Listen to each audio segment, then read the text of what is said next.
Hey Pink Posse, make sure you're tapping into Pink Sunday Radio every Sunday at 3 p.m. Eastern live on Facebook, Twitter, YouTube, and Twitch. Follow us on all of our platforms so you never miss an episode. It's Tia. It's been a Mississippi minute, but we bite, baby. What's up, Pink Posse? It's your girl, Ja. And yep, we back at it like a crack addict. It's your girl, Jiggy, a.k.a. Tanika. Listen, pull up on us. It's time to cut up, because we back. What's up, Pink Posse? It's your girl, Kogi, and we're back. Pink Sunday Radio. Well, hello, everyone. Welcome to another edition of Pink Sunday Radio. Hope everyone had a wonderful week. Firstly, introducing my girls, Jiggy. Happy Juneteenth, niggas. Happy. Okay, I didn't expect that, but yes, happy Juneteenth, niggas, mañana. Ja. What's up, Pink Posse? Tia. Hello. Okay. Before we that really threw me off though.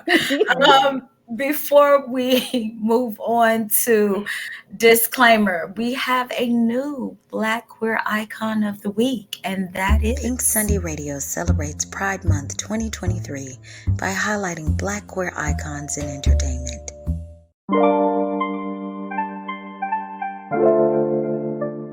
Bryce. I'm Black, I'm queer, and I'm unstoppable. I am the first woman of trans experience to have a speaking role on the hit show PValley on Stars. I am the first Black woman of trans experience to have a speaking role in a Marvel Cinematic Universe project, being She-Hulk on Disney+.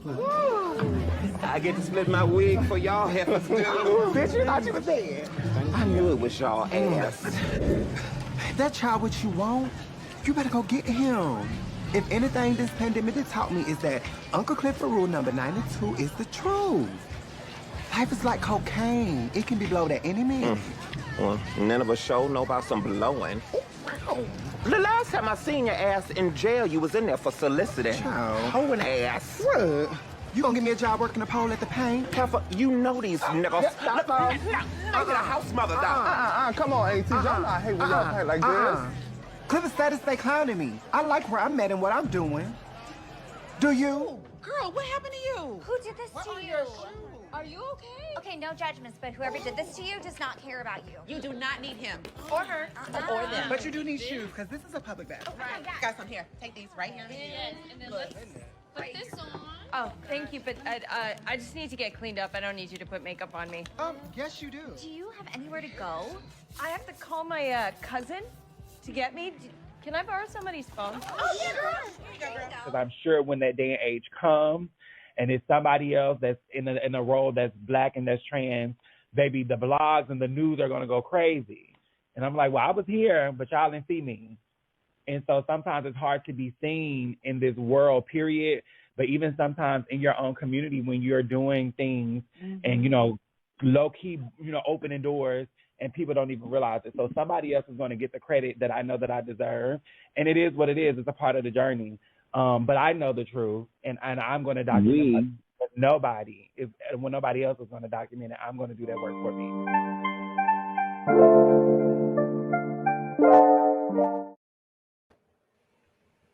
That just made me so happy because, Tony, you are seen. We love you.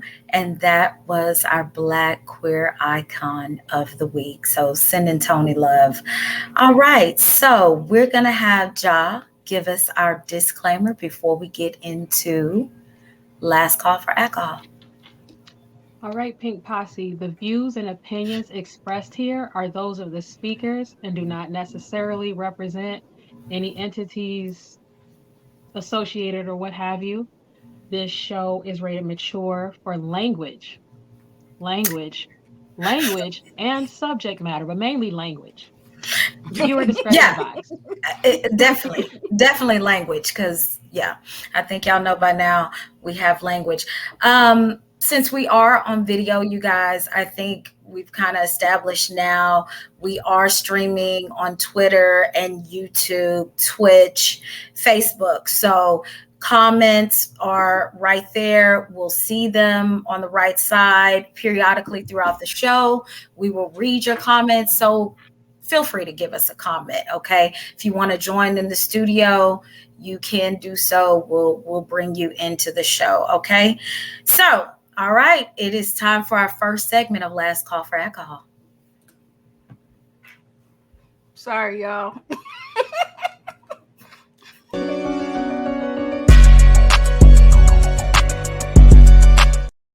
I was supposed to be better this week. Mission failed. Hey, what did I tell y'all? I've been doing this since yesterday. You got this. I've been doing this. So I did my job. Anyway, so let's break down this episode, rating it. What is our first mic? Wait, that's wrong. Isn't it? No, No, that's right. I'm sorry. Okay, Aunt's chicken and dressing. 2 mics is Sit on My Lap Slaw. 3 mics is Ernestine's Neck Bones. 4 mics is Wade Wangs or Lemon Pepper Wet, because you know both Ja and Jiggy do not like lemon pepper wet. So we had to put the Wade Wangs in there. And 5 mics is Murder Smothered Pork Chops, Candied Yams, collard greens, and cornbread. Those are our ratings. Ooh, okay. I feel like this week is going to be unanimous, but we're about to see. We gonna see. Listen, girls. This is the Stars episode. This is, you know what? Don't even do that to me, Jiggy, because I see you to my left right now, and it's really giving judgmental. I'm just trying to see what you finna say. Because I know if it's not something, I know something. Okay, so, you know, this is such a good episode. It's episode before murder night. I told y'all previously that for me, episodes that kind of do a juxtaposition, go hand in hand, sort of like Mississippi Rule, the Stars, and you know, all that kind of stuff. So for me, this is a 4 mic episode. It is not a 5 mic episode for me. It's not a 5 mic. It's not a 5 mic. But it is one of my.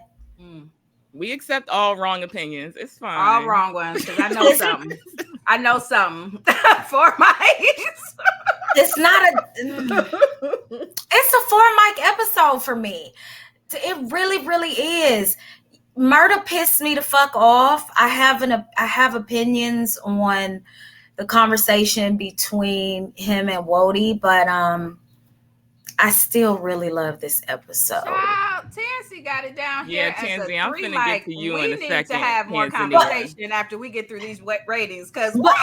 But yeah, I'm gonna go with it's a 4 mic episode for me. Mm-hmm.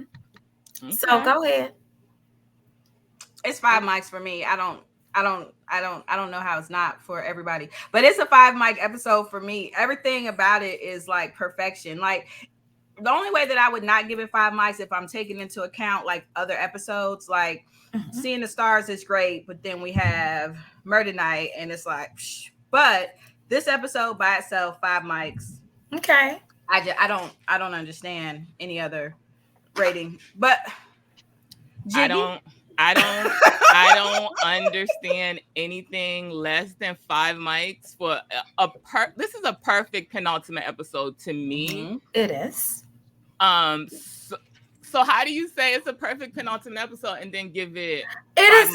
I agree. It is a perfect. I said it is a perfect penultimate episode. Yes, it is. It's wonderful. It's great. I just don't think it is a 5 mic episode for me. Okay. What takes off a mic for you?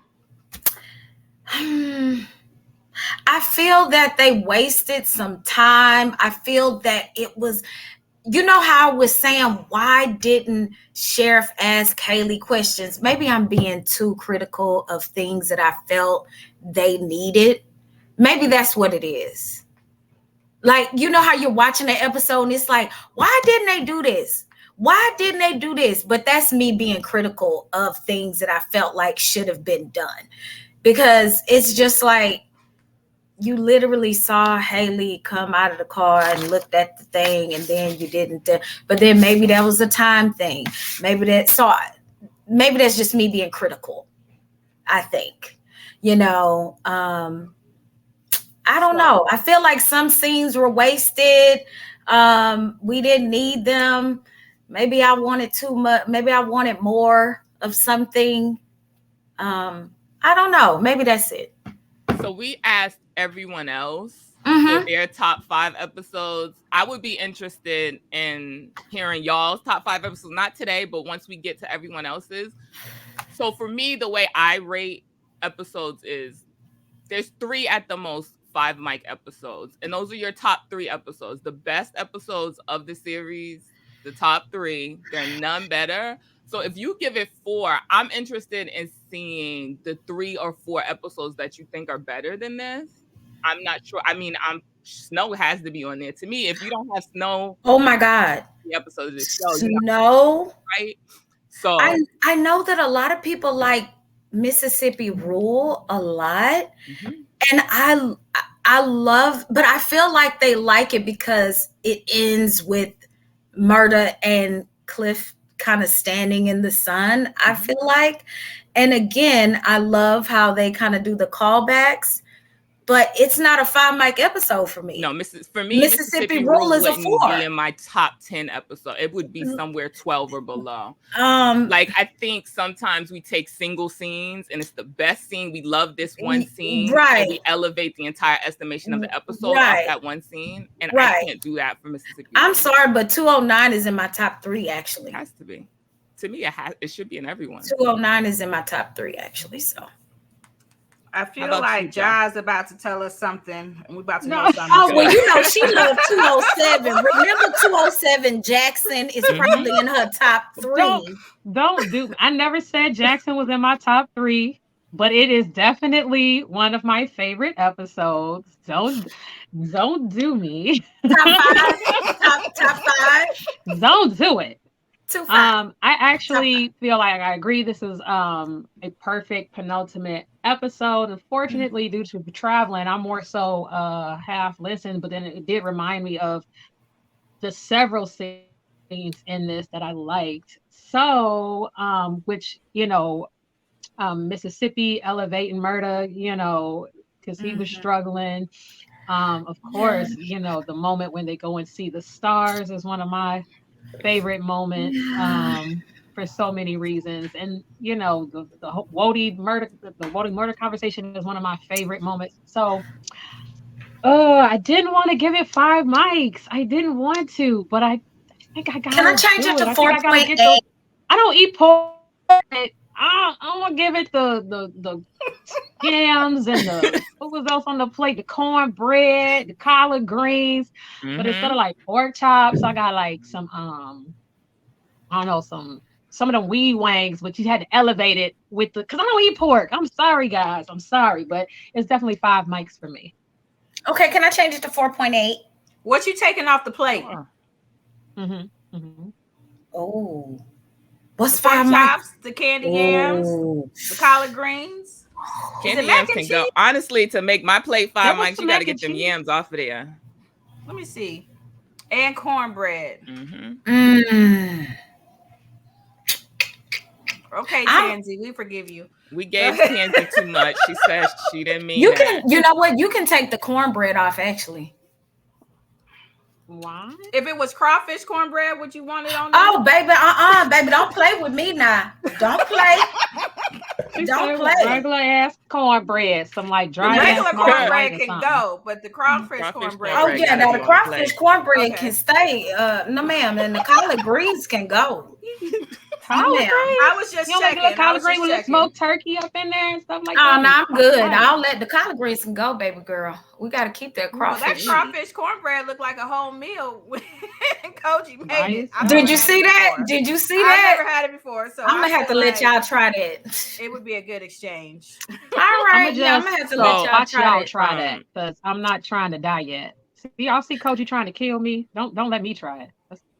Diary of Prodigy. I don't know if you follow us on Twitter or Instagram, but send us a voice message of your top Definitely 5 episodes, and we're gonna play it on a later show. Yeah, you really have to definitely drop us a message. Yep. And the rest of you. Are you an everyday hustler? Are you always on your steady grind? Are you a Black storyteller that matters? Check out actor and philanthropist J. Alphonse Nicholson's signature apparel line at fivegrinds.com and pick up a t-shirt, hoodie, and book bag and tell the world who you are. That's FIVE Grinds.com. I didn't know if that was my cue or not, but Kogi was giving me the googly eyes, so I figured it was. Y'all should know by now my eyes. Come on now. So this week, you guys, we got something new for y'all.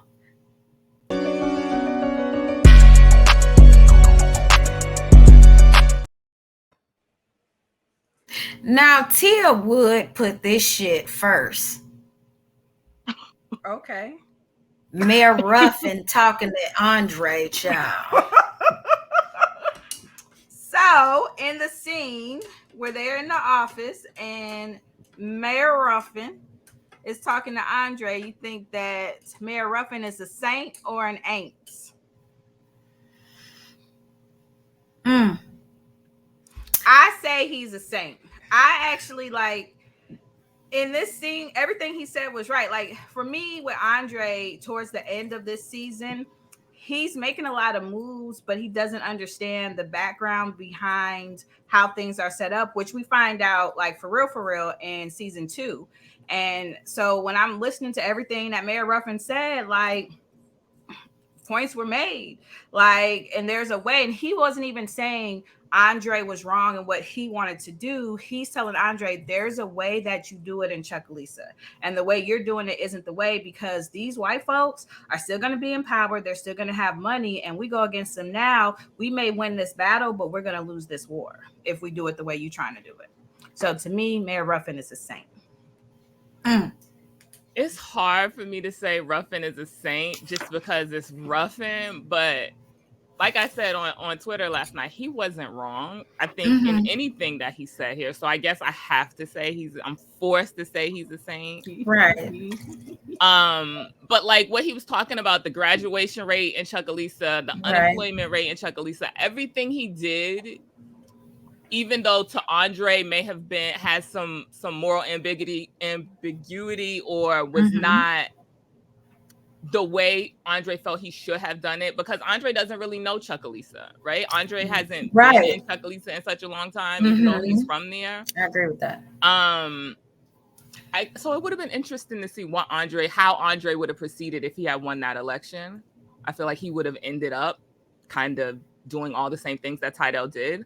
But yeah, for me, Tidal's the same here.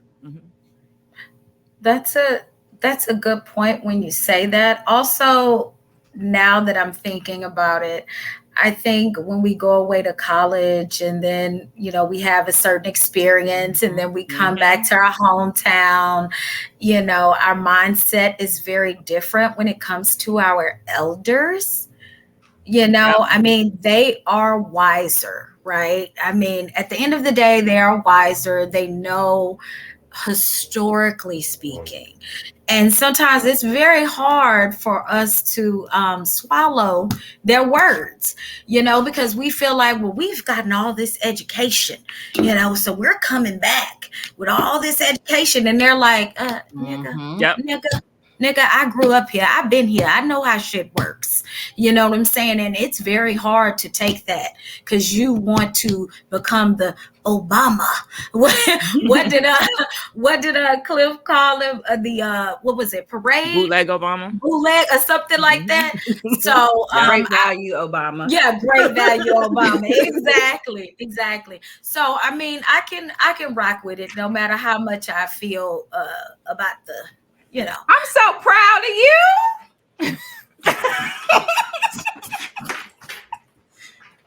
Ja, go ahead, sweet. So, right, I was about to interject because I wanted to save the moment.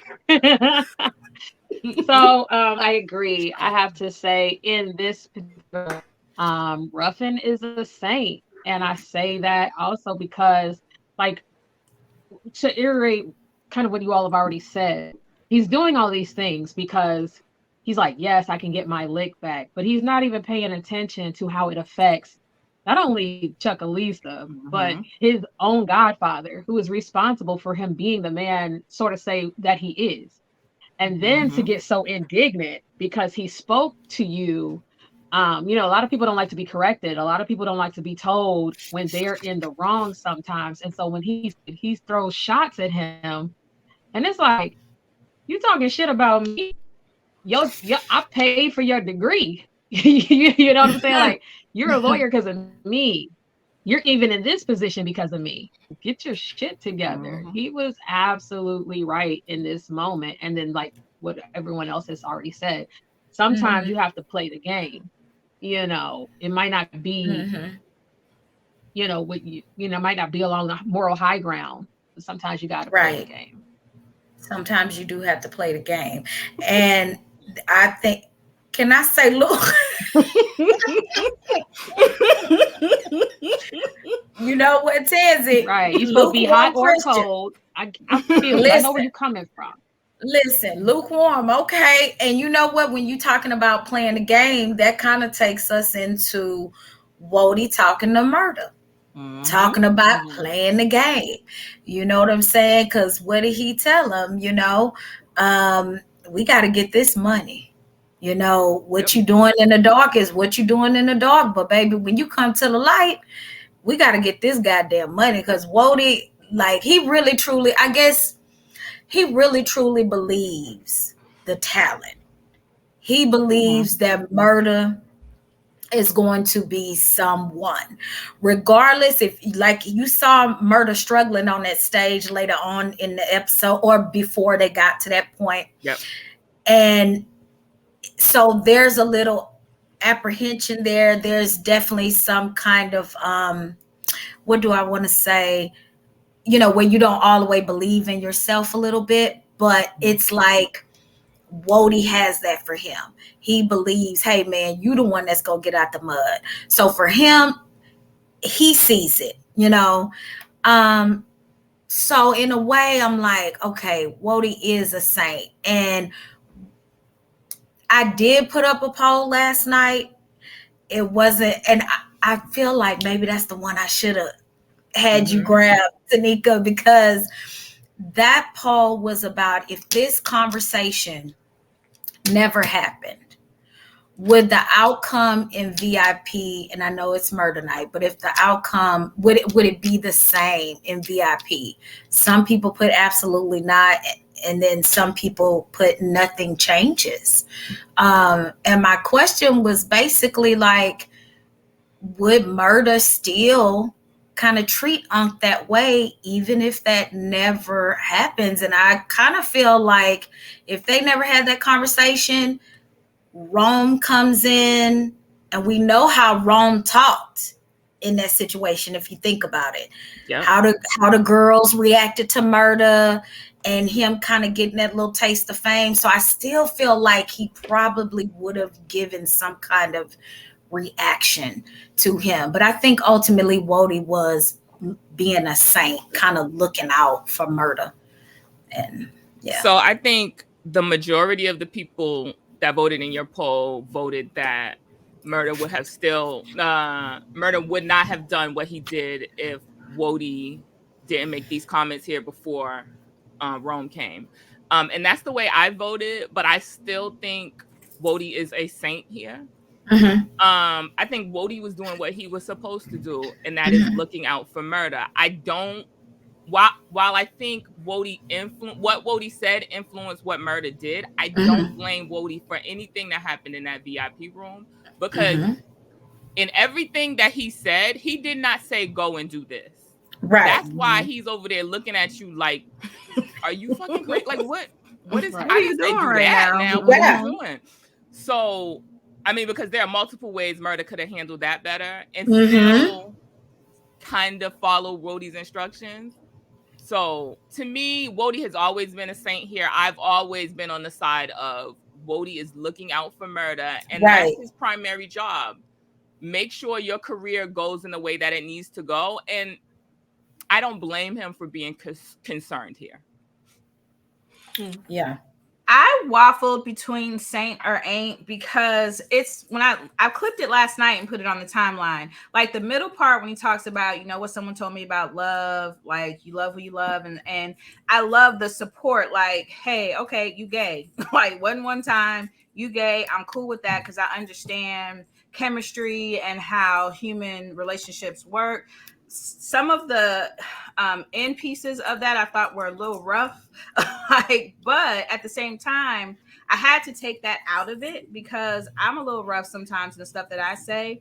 And sometimes people are when they talk to me, but like if you write, you write, and everything Brody said, he was right. So I went back and forth, but I finally landed on Saint because I might not have totally liked the delivery, but it was needed.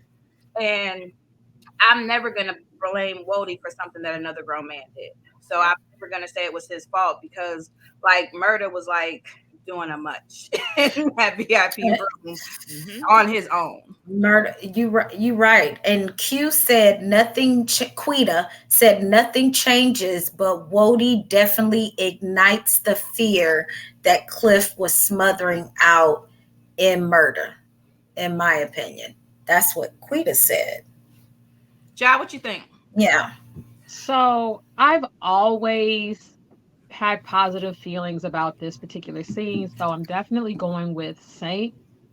To me, when I saw it, it like I said, I know a lot of people didn't care for this moment because they felt like Wody was being judgmental, or they felt like Wody was um in the wrong to discourage him from basically living his truth. And some even assumed that Wody himself had some issues with that lifestyle or what have you. But for me, I always saw it came across like how guys talk to each other, especially hood niggas kind of guys, you know what I'm saying? Like, we're looking for the sentiment and the softness that maybe women would generally come to you and try, hey, and sweeten it up. Mhm.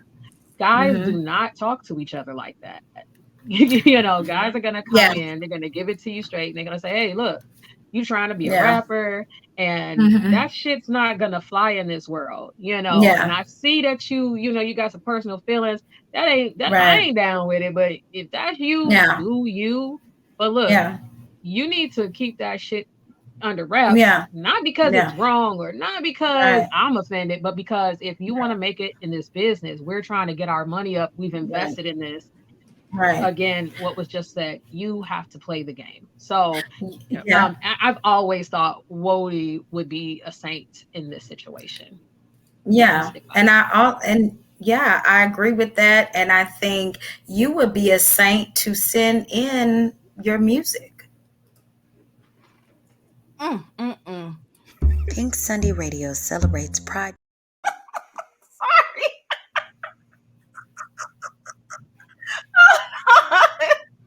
I don't even know where it's at now. Did we add it? Is this? I did earlier. Okay, we'll move on and do it later. Okay. So I tried, y'all. I was doing a nice little flow with that It was one. really good. It's me. Okay. But no, you guys, while we wait for our special guest, I do just want to say that Unc looked very good at the rally. And I want to say that Jiggy, you was wrong for calling out Unc Boots last night on the timeline. I mean, I'm just saying the pleather boots might not have been what we needed to set off that outfit. Maybe I'm wrong, but that's not what I would have chose. What would have been better? Child, I don't know. Right. Thank you, Tia. Thank like you maybe more very combat much. style boot because it was Not was me and you. mighty Can chemical. you stop, Tia? Stop doing the same thing. What? I'm sorry that I'm amazing. What happened? Oh my God. That was so funny. But I agree, a little combat, that was kind of cute because Noah had combats. Because he did, right? He did and have it goes with the combat. camo look. It, we're ready for war. But I do war. It was okay. Yeah, but I do love how they played Mine, y'all. Did anybody go play Mine after that episode? Okay, I played mine after the first time it aired. like that is such a good song. And when New Money came on last week, the reveals, I didn't even know he wrote Screaming Murder either. When he said that, I think Tia, you was very shocked that he wrote Screaming Murder, huh? Yeah. Yeah, because when I said, I think you guys heard me when I said, I think I know what the answer to this is of the Screaming Murder, because I'm thinking like it's somebody else's song, because I don't remember seeing it. Like when I was looking up his credits, I don't remember seeing it. So when he said that, I was like, oh, okay. So it really surprised me. Yeah. Okay. So in the comment, that's just what I wanted to talk about. Murder, I believed, misinterpreted the convo between him and Wody. He was stuck between a rock and a hard place. Interesting, Lex. What do y'all think about that? That he misinterpreted the convo?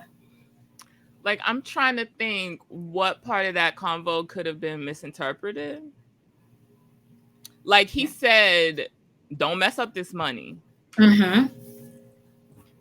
And then he goes in VIP and does what he does. Like, to me, that was a choice. There was nothing that in that conversation Wody had that told him to do that. So what did he misinterpret that led him there?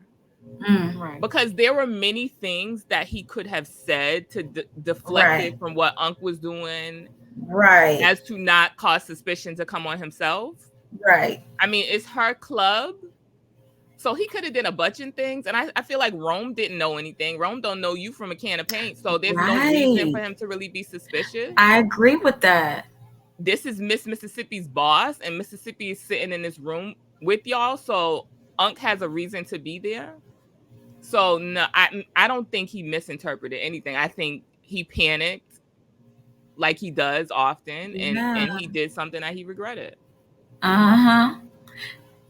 Yeah, I would have to agree with you, because I feel like that's why it goes back to this would have happened regardless if Wody would have had that conversation, because Wody just said, hey, look, keep your shit and keep it out of here. And Murder took it to the nth degree of disrespect, so it kind of lends to, like he said, I was just flexing. That's what he does. Now I'm ahead of myself, but again. Right. But that's how I would like to say, though, that's how good the writing is too. It's very effortless and it's seamless, the writing, because you notice how when we watch an episode, I think Kendra brought this up too, we can't help but talk about the next episode, about what happens. Like it runs together. Like you can't help but bring up the damn push-ups. You can't help but bring up the VIP. Like everything is connected. And I think it just speaks to the writing, how you just can't, nothing stops. Nothing stops when it comes to these conversations. Diary of a Prodigy said Ruffin had some points, and him giving the neighborhood water was selfless. But the way he was kissing them white people's ass was crazy. Well, that goes back to him feeling like, hey, I got to play the game. I've been a part of this small town for a long time since I was a little boy, and this is how things work. But at the same time, I'm going to help my people. Like, you know, so.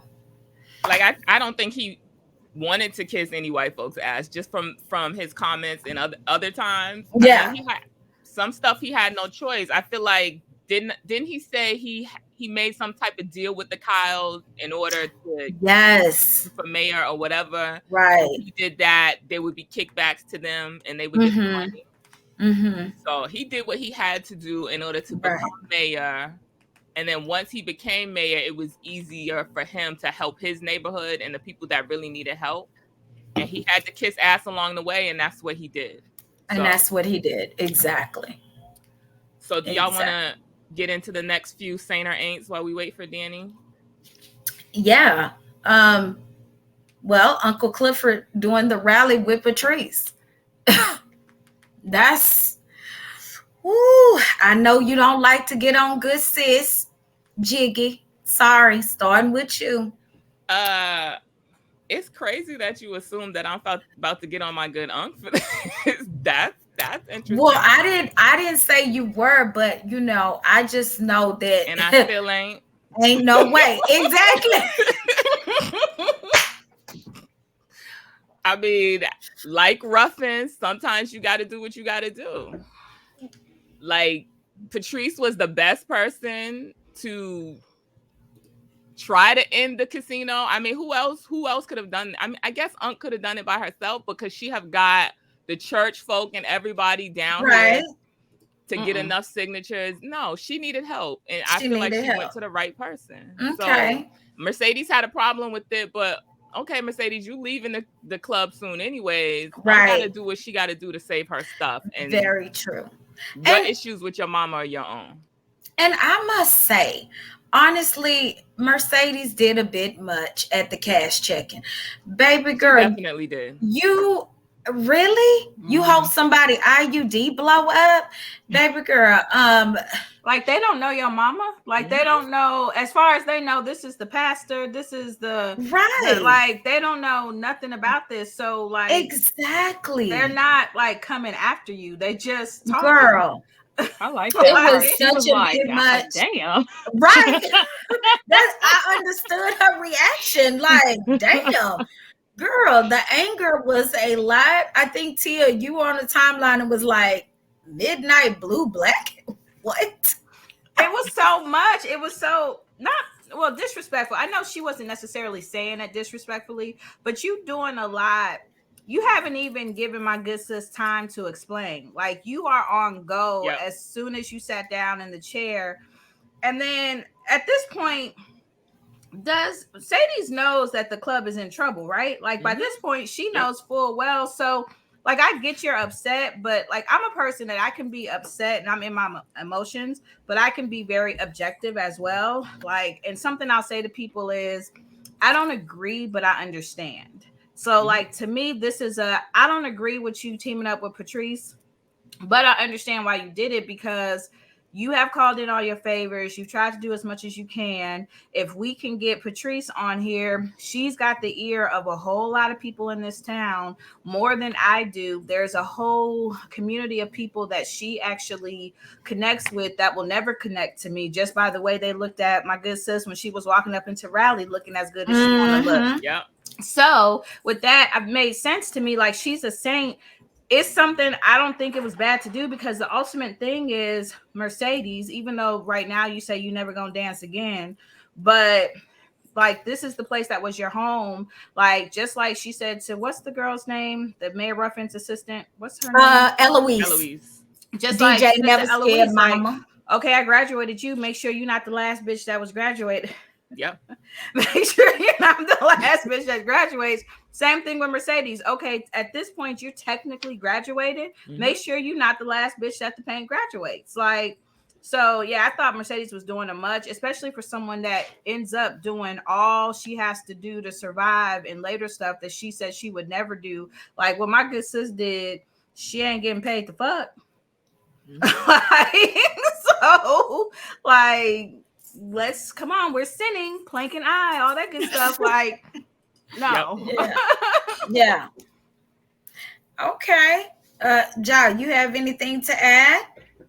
Yes. So, Okay. I feel like, again, I agree that, well, I'm on the fence with this one, to be honest. I'm like, she was a saint with a love, she was a saint, if you will. Okay, so ain't. She was a Okay. apostrophe ain't. Not a so ain't. So, I mean, just making shit up, but I get why she did what she did. But I do feel like I think where a lot of times we don't take into accountability. They've built this season up with us understanding that Uncle Clifford and Mercedes have a pretty much friendship relationship, like a mother-daughter relationship. Yep. And this woman has terrorized Mercedes her entire life. And so true. it's like, I'm going to feel some type of way if the person who's caused me all of my emotional trauma, the person who still continues to fuck clean over me, you know what I'm saying? And now you've been the person who's shown me the love and supposed to be, with us in this situation. Now I'm looking at you on TV with her and y'all standing in solidarity and talking to the people and I feel like Unc should have told Mercedes, like, look, you if you was gonna push it anyway, been a conversation. There's no way she should have found that out on the television because she clearly bailed Patrice out at night in one outfit and they went to the rally in a different outfit. At what point did you have a conversation to say, I know this seems fucked up, but this is the only way that I can save the pain. So please understand. But if my homegirl is teaming up with the person who, I'd probably go to jail for murdering and be happy about it, it would kind of rub me the wrong way. But I do understand. Yeah, I agree with that. I agree with that. Yep. Yeah, I can see that side too. I like that. What was it? Saint. Saint. So is it S-A apostrophe? Yeah, we may have to use that because as these episodes keep going, I think we're gonna have quite a few of those. But you know what we have? The father of Black Gay Cinema, Patrick Ian Polk, is looking for indie music for one of his upcoming projects. Make sure it's competitively priced and easy to clear. Then submit with all pertinent credits to noahsmusicsubmission@gmail.com. All right, you guys. So Patrick is looking for some music, okay? I'm so excited about that new project. That is for sure. All right, so how about Corbin talking to Uncle on his porch job with this? And Tia, I'm gonna need you not to put that picture on Twitter. What were you saying, that the eye was open? No, girl, the little thing. Y'all seen that little, what is it? Hazel green, whatever color that eye is. At first, and when they first start talking, it's totally closed. And then towards the end, it's like this little like sliver a little slither. Girl, you put that screenshot, I hollered. I said, Natia, why you had to put this on my every screen? time No, I ma'am. watch it and I see that little sliver of eye peeking out, I always crack up. I was too out Them there. brothers, those stranglers beat Corbin good. He got his ass whooped. Whoops. Okay, so Saint or Ain't? I'm going straight up with Ain't on this because Corbin has some motherfucking nerve. How do you go to somebody else? How do you go to a person's house? Damn. No, seriously. Right. Let's keep it a buck. Tell us. You go to a person's house, you crossed over and try to check them for doing some shit back. Like, You can't punch me in my mouth and then get mad when I stab you 11 times or something like that, and then try to check me about it. Like, you ain't have to do all of that. This ain't got to. Corbin is really like, yo, why are you protesting me trying to get your club taken away from you? Right. I personally think Uncle Clifford should have closed the other eye for having the nerve to come to her house with that bullshit. I was always taught you do not go to someone else's house with that bullshit because you don't know what's coming out of there. And frankly, I think in this case, Corbin had me all the way fucked up and my good sis. Her swell that other eye up if if she could fight or anything. Yeah, I forgot. You know what? If she could fight, absolutely. You know what? God. So Corbin's an ain't for me also because in the end, all of the things that Unc was asking, he did. So why couldn't he do it here? Like in the end, you gave her the money to keep her club. Right. And the casino people had to find another way to get their land where they needed their land to be. So I've always thought this is your best friend. Why are you not looking out for her? Why are you not? You have the money, pay her debt. She'll pay you back, put her on a little loan plan or whatever. Right.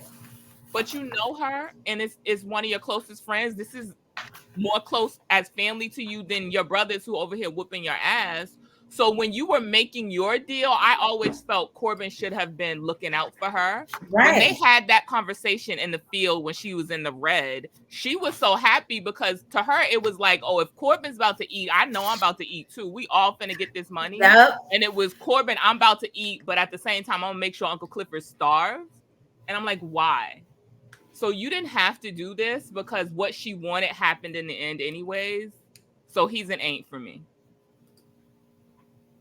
Yeah. And it also kind of goes back to that moment in the cotton field. Like, it just seemed like Clifford, Unc, really felt like she had a friend, in this whole situation.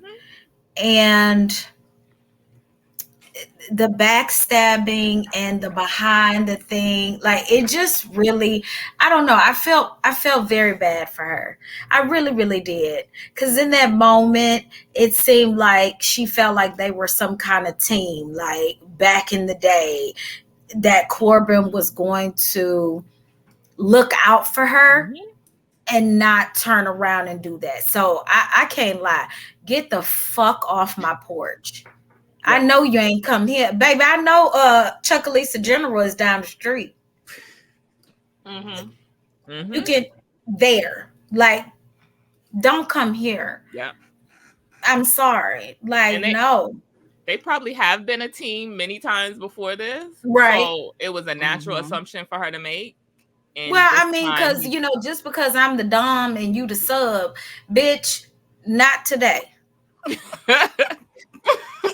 Not today. I'm sorry. So she should have whooped his ass. Right. Exactly. So that's definitely, I agree. That's definitely an ain't.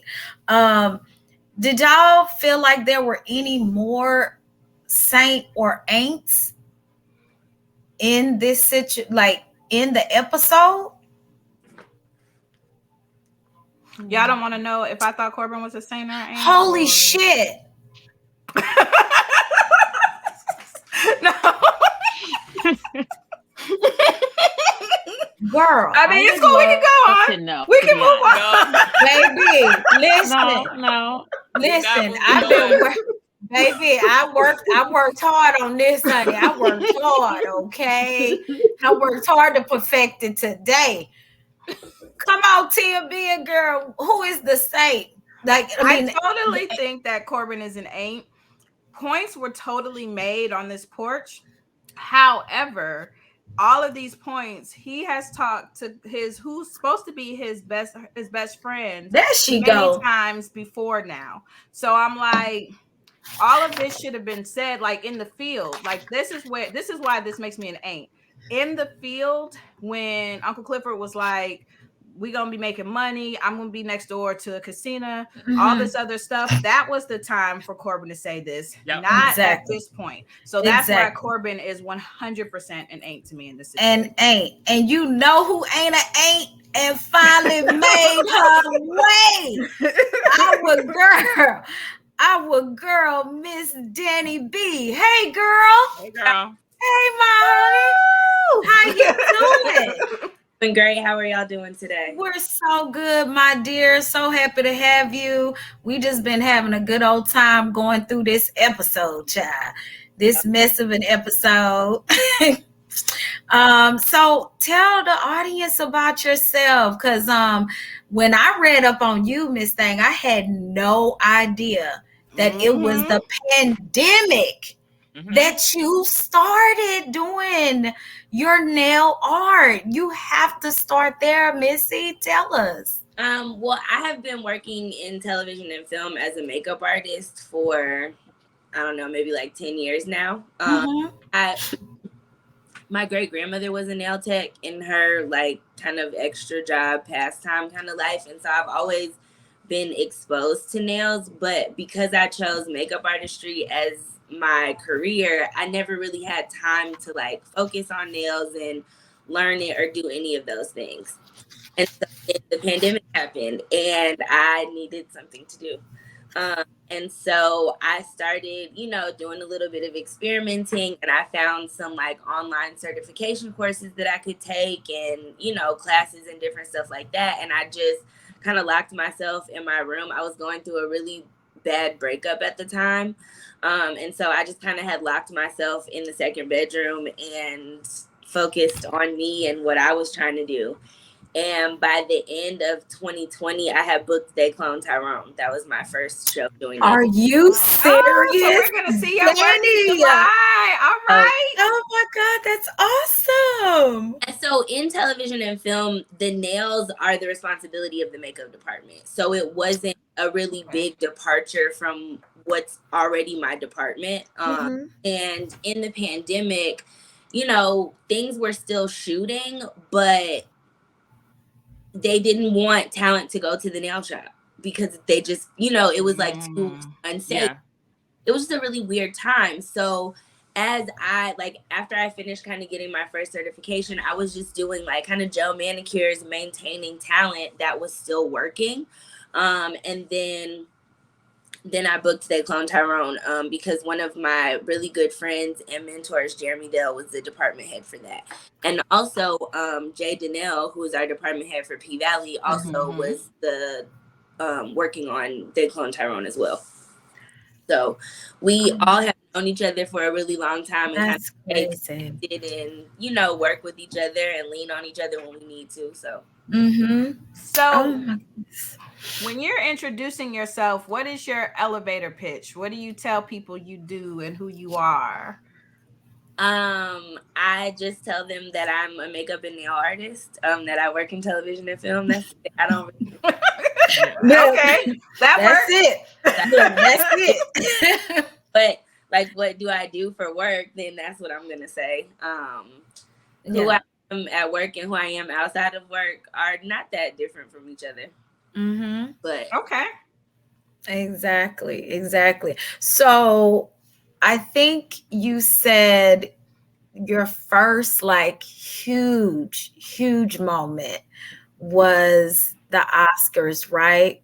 Yeah. Was that, that was a really big deal. So one of the makeup artists that works on PValley with us, Keetrick, he has been working with Jill Scott for a very long time, for years. And so at one point in the season, he left PValley to go on tour with her. And so one of our other makeup artists, Centuria, she picked up on his characters where he left off and did a really beautiful job. And he gives me a call one day. This was after PValley. He calls me one day and he said, "Hey, I need you to make some nails for me." And I was like, okay. And he, sends me the design and the idea and all of that, but he was being really like vague. And so I'm just doing what he asked me to do. Right. I send him like maybe like a first draft kind of situation, Mm-hmm. example of what the nails could look like. And so then he like gives me a couple of, notes and stuff like that. And then he's like, okay, I just need to tell you what this is for so that you're not I don't want to I didn't want to make you too anxious or whatever. He was like, but Jill's Right. going to the Oscars and this is what these nails are for. And I was like, oh, this is so exciting.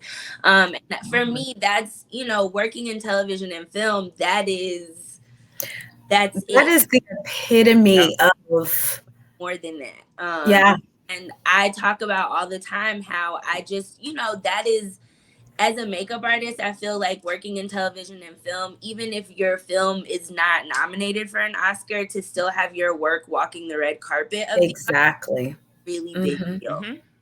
Yeah. So I feel very, excited about that. But I think that what people also have to understand about those moments is that they're kind of fleeting, right? So that happens. Mm-hmm. Like, on to what is that next moment going to be? You know what I mean? Yeah. Can't Yeah. live off of that forever. Like, yeah, it's pinned on my Twitter, but that's done now. So what's this? Exactly. So yeah. Exactly. Because it's kind of like when you do photo shoots and like when we post on Pink Sunday Radio and they break down who did the photography, who did this. Those moments are really important for you, I'm sure, right? Because you get recognized. Yeah, for sure. I mean, it's for it kind of goes into like the whole thing that's happening with the writer's strike right now and people just really wanting to get credit for their work and their intellectual property, right? Right. And recognized for that because that's what we work towards. Like, it doesn't mean if we were just making art and writing things in the privacy of our homes and no one was reading it, then it doesn't mean the same as when you get other people to see and read and experience your work, I right? agree. And so that's why it's really important. One of the things that like has changed a little bit for us in particular in television and film is that when I was growing up and even earlier in my career, I could watch the credits and you could see everybody's name who worked on the show, right? Yep. That's true. But now, in interest of time, so that we can have like more lines and more scene time and screen time for the actual show, it's just like the department heads and the keys and like That's true. and so really get that anymore. So for me, I think that's also why it's really important. Like in things like photo shoots and on Instagram, people are crediting the people who are doing the work because it's like I don't it's not that I'm gonna gain so many followers or like clients or anything from you posting that I did this or tagging me, but it just is a little bit validating for me as an artist to just, you know what I mean? It doesn't feel like I'm being gatekept, if that makes sense. 100%. Happens. But yeah. Yeah, I have personally found makeup artists and nail artists from tags on photos on like Instagram specifically. If I'm looking and I'm like, "Ooh, that's nice. I like that design." And being in Atlanta, a lot of people are in Atlanta, so I have gone to them and like a lot of them. It's funny, like you say, it's not you haven't arrived because I've gone to some people here in Atlanta that have done a bunch of celebrity makeup and a bunch of celebrity nails, and they still like accepting new clients. Still need this work. Like it's not you have arrived. Well, because I think that what people don't understand about being a service provider and a service provider of a luxury elective service, right? This is not something that anybody really has to get done. They're getting it done because they want to.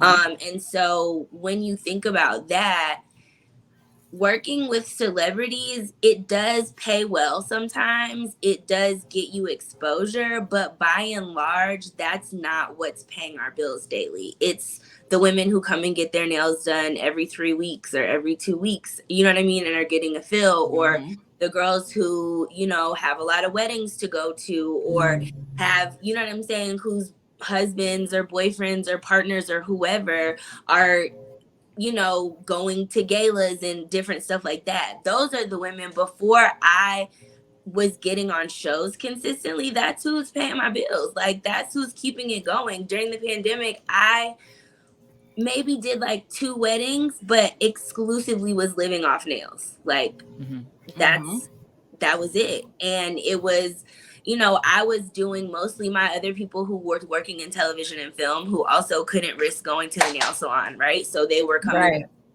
You know, when I was doing nails during the pandemic, you couldn't sit in my chair unless you had a negative COVID test that you had gotten within 48 hours of coming to your appointment. And kind of the vibe. You had to wear a mask. It was given all of that. And the nail shops weren't doing that at the time because Atlanta had opened back up, you know, 6 weeks of the world shutting down. So it was like, okay, business as usual, but not really. Yeah, during the pandemic, my nail lady came to my house and we did, like, we sent the negative test to each other. We had masks, we did all that. So I did not miss a nail appointment during the panini, but we took all the precautions. Not I did not miss a nail appointment. So how has like have the a friend strike affected you and what you do? Because I know we see the writers on the picket lines and we think about how it affects the actors, but we don't really see the behind the scenes people, the makeup artists, the nail artists, and things like that. So how has that affected you? I think that what everybody has to understand that the people who are most affected by the strike are the people who are below the line, right? Because we are essentially, we're working job to job, check to check, just like regular Americans are. You know what I mean? It's not like, yeah, we do make a good amount of money sometimes, but you got to also think about how much time we put in to do that. We're working 18, 20-hour days, sometimes, you know, 70-hour weeks here and there, depending on the show that you're working on. So, for me in particular, it's affected me because PValley probably would have been shooting by now if we weren't on writers, right? Yeah. So that was a really big deal because I decided to go to Europe for 3 months thinking that I was going to come back. Okay. That didn't happen. I am working a show doing props right now. That's how the writer. Are you? Yeah. It's just not, work is not that easy to find. It's here, but I was gone for 3 months. So, you know, kind of getting back into the swing of things after being gone, letting people know that I'm back. Cause I feel like a lot of people were like, she probably ain't gonna come back. I didn't want to, but I'm here. So yeah, I mean it also with the actors having voted yes to go on strike and it being that looming over us too. I think the scariest thing to think about is me and my colleagues and my peers who have invested, you know, 10, 15, 20 years in our careers at this point, who are having to pivot because if the actors go on strike, there's not really going to be any way for us to survive this. Yeah. And the studios, they know what they're doing. They're hoping that they break people down so bad that we start putting pressure on them as below the line, like, you guys can't keep doing this. But at the end of the day, like, a win for them is a win for us because there's no way that you can tell me that in the first like week or two of being on strike, y'all lost $40 million, and that's what these people for however long, like, it will be done. That's what one executive from a network, a streaming service, has made in a year. And so, you know, it really boils down to, we live in America. It's capitalism at its finest. You know, the higher ups don't want to lose their cash cow. And they would hope that we would make these movies for nothing because we should just be happy to be here. Yeah, that's very true. So you started out in makeup. How did you always want to be a makeup artist? Were you just really good at makeup and you got into it, or how did that start out? So, my grandmother was a fashion fair model when she was younger, and so I've always like watched her. She's just like really glamorous. She's one of those women that like doesn't leave out the house with, you know, lipstick on. My great grandmother was also that way, and so I just kind of grew up watching them be that. And when I was in high school, I wanted to go to massage therapy school and become an esthetician. That was like what I thought that I was most interested in. But my grandmother said no, that I needed to just go to regular college because nobody in our family had ever not done that. So okay. was like, okay, I went to Savannah State. I stayed there for a year. And while I was at Savannah State, a girl that was my roommate was a makeup artist. And I would, you know, just only ever do my own makeup. But when I was like growing up in high school, I got my eyebrows done at the nail shop one time really bad, and they messed them up so bad, and I never let anybody else do my eyebrows again. And so like from that point forward, I got kind of more into makeup because I had to fix my eyebrows for the like 3 months until they grew back. It was so bad. And then I just kind of got into it from there. So while I was at Savannah State, my roommate was like, "You're good at makeup too. You should like do it more." So we started doing makeup for like the fashion shows and different stuff like that were happening on campus. And I was like, "Oh, I can do this. I'm good at this. This is great. I'm leaving school." Okay. Oh, okay. And I came home and I told my mom, I was like, "Hey, I think I came home from like Christmas break and I was like, hey, I'm not going to go to school anymore. I've decided that I want to be a makeup artist and like, I'm going to pursue that." I was like, but also I'm on academic probation and I can't go back. So there's that. We need to go. You know what? There's that. Minor technicality.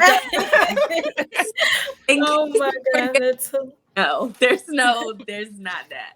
That's hilarious. I came to Atlanta and I like, waited tables and was an administrative assistant and like did those kinds of things while I tried to like get makeup jobs. And I did weddings and photo shoots and like a lot of proms and that kind of stuff until I could like try to figure out my way into television and film. And the very first job I ever worked in television and film was in payroll.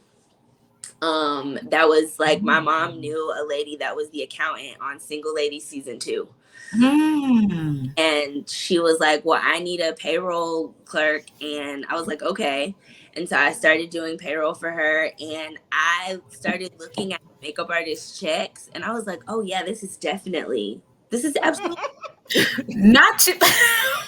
Yeah, for sure. This is I don't want to do weddings anymore. Like, yeah, no, I'm not interested in that.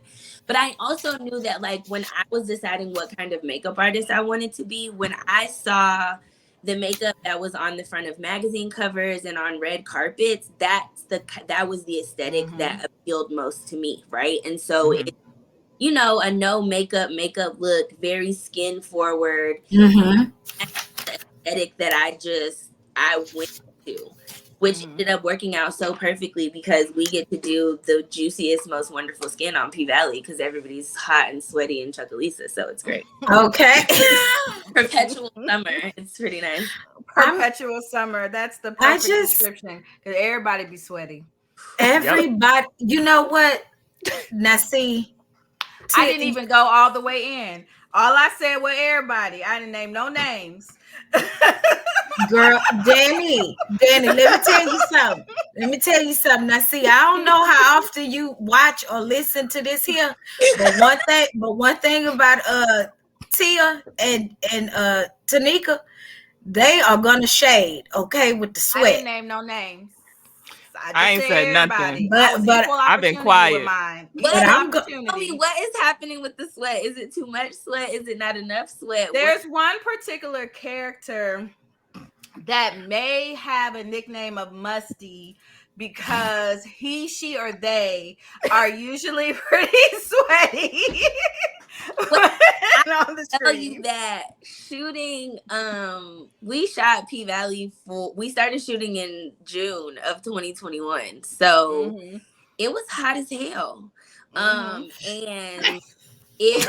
sometimes the sweat was fake, but a lot of times the sweat was real. And you know what? To stop we you will guys tag right you when here. we get off. Like we'll I just tag you in a can't. few of the posts. Where's the murder mafia in the comments? Because Danie said nobody said nothing about murder, but said you. murder. Look at you. Look at you. Nobody even said murder. We all know who we're talking about. Right quick. Danie said the sweat was fake, so that's what we going with. Anyway, She said sometimes. So look, we gonna take a little pause right. Fake. Okay, look, Danie, we got Danie. We gonna take a little pause right quick, And then we gonna come back. Hey, Friendly, if you're listening to this on a podcast platform, do us a favor and leave us a review. It really helps people find the show. And if you're watching this in full HD on YouTube, rate, subscribe, then tell us what you thought in the comments. Okay, so hope y'all like our little promo. Y'all make sure y'all doing what it says, okay? Rate, review, like, subscribe, and all that good stuff. Now, Danie, my question to you, because I want to get into PValley. Okay. Now, like, do they come to you sketches of like what they want the looks to be? Like roulette. Are they like, okay, this is what we're thinking. This is the sketch. In our trailer, we have these like vision board kind of things for every character that one of the producers and writers, Ian Olympio, put together. Mm-hmm. So that was like kind of our reference point for each character's vibe. So our Jay Danielle, our department head, will work very closely with Katori, who, I mean, her imagination is so vivid and she's so specific, and will put very detailed notes within the script so that I mean, there's the one episode, the mask off episode, she specifically wanted all of the girls to have glitter on their lips. Like she said, their lips needed to sparkle because they were, when they took their masks off, like it needed to be that. So Jay was like, okay, all the lips will be sparkly, everybody will have a different color, glitter lip that will match what they're on. Jay would come in and she would say, okay, Danie, this is the picture of either a nail design that they had thought of, or they would show me Uncle Clifford's costume, and then I would go and have a conversation with Nico about what he thought he wanted to see for the nails, what kind of shade, what kind of things like that.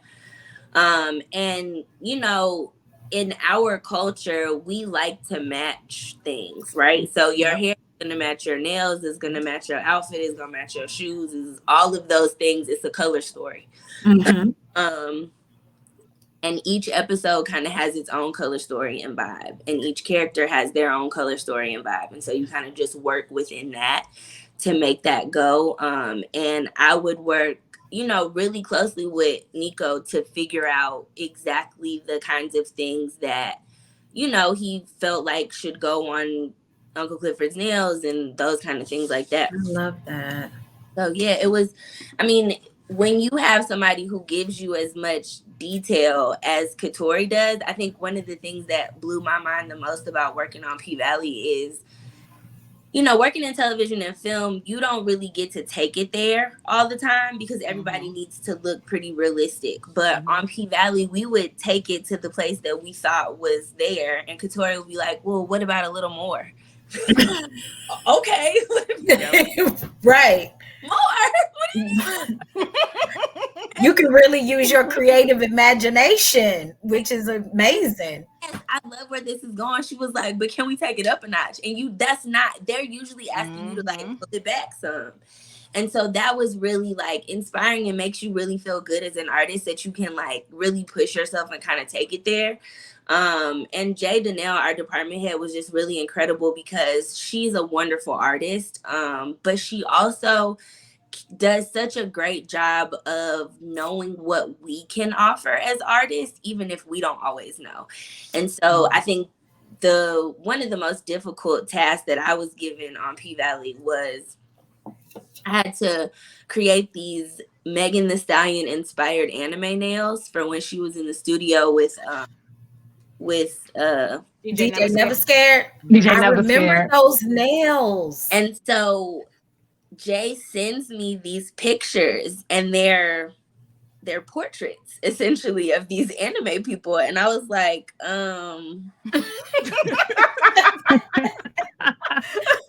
not sending you Goku and everybody else. And I was like, Jay, and she was like, oh, it'll be fine, you're gonna be great. And I was like, how do you know that? How do you know? And so I went and I did it, and they really came out really great. And I was so proud of myself, but also just like mind blown that even she had the foresight to say, I don't know if this girl has done this before or not, but I think that she can. And so I'm going to ask her to do it. And so she did. And then I did those bandana nails for roulette for 206. Yeah, those were fire. Mm-hmm. Those are really cool. I was like really nervous about that. So I was like, what do you Were need? you? Yeah, because like I don't think that I can draw that well. I never felt like I could draw that well, but nails have really taken me to a place creatively that I didn't know that I could go. Mm-hmm. Oh, I love that. Makeup doesn't really allow you to go either. You know what I mean? Because like yes, you can get really creative, and we do some pretty wild and fun things. But I think the cooler thing about nails for me is like how long they can live. So your makeup is gonna live for 12 to 24 hours, however long somebody's gonna stay awake, not wash their face or whatever. But your nails will live for a month if you let them. So that's well, really you have like done a lot to only have done to have done it starting just as something to do. Mm-hmm. But like when I go through your page, I'm like, wait, you in Atlanta, right? Because okay, I'm a little jealous. I need to make that drive, child. Okay, I'm about to be fabulous up here on Pink Sunday Radio. Yeah. So you did all the nails for the season 2 promo. I did. And like, although there's an aesthetic, everyone has a similar look, we still have like 4 different personalities. So how did you like approach that in doing the nails? So obviously the theme for the shoot was diamonds, right? So it's everything needed to be diamond encrusted in some way, shape, or form. And so we decided that we would really take it to each character's level, right? So the most extravagant that character would be. And that's what led us to those, really, really heavily crystallized stiletto nails that Uncle Clifford had that were clear in the center with stones going down the side. Autumn had a very classy, simple, like silver French tip stones with like just, one diamond on each hand. Mississippi's nails were a really beautiful, just like kind of iridescent crystal on a nude nail that was just long and soft and pretty like her.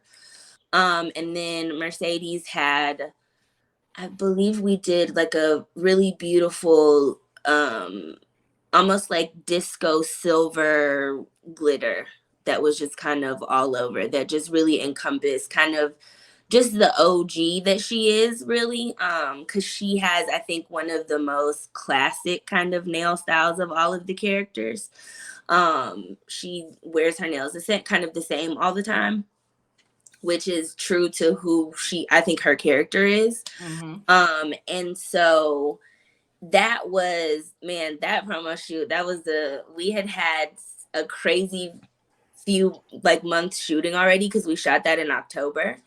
And we, in television and film, everything's kind of last minute. They knew that the promo was coming, but we like didn't know exactly when. And so we had maybe like a week or 2 to prepare.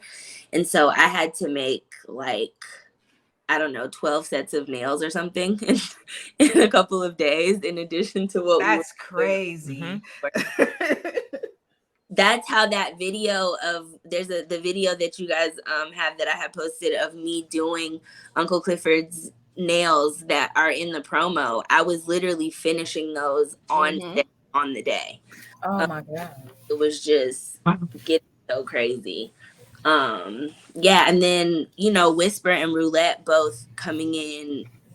Whisper and her whimsical character, we just did a really beautiful like ombre iridescent nail with some pretty little whimsical butterflies on them. And that really just, to try to tell the story of who the characters kind of are and what they've got going on. So you do the nails. How is it then decided like what makeup you do? So I see from your page, like do toys make up some of the time? Yep. Brazil's are those characters mostly your responsibility? Yes. So as so there's 4 main makeup artists inside of the trailer. It was Gabby who does Lil Murder and a few of the other. She's our special effects artist though, so that's one of the reasons that she specifically does murder. And she took care of Roulette because of her special effects, her tattoos, and all of that stuff. And so Gabby, and then there was Keytrick who did Roulette's face makeup, who did Autumn, and Pastor Woodbine, and then we had Janine who did Uncle Clifford and Whisper and some other talent, and then Department Head who did Mercedes and Mississippi and Big Teak. And so they were our main 4. But then we have hosts of that take care of like the core cast. But then we have a host of other people, like have all of the core dancers. Then we have Nineveh. Then we have, you know what I mean? Those kind of people. So Nineveh was my talent. I would do me and the other additionals depending on, you know, who was there and what was going on, like would just kind of pass the girls around a little bit if we had to.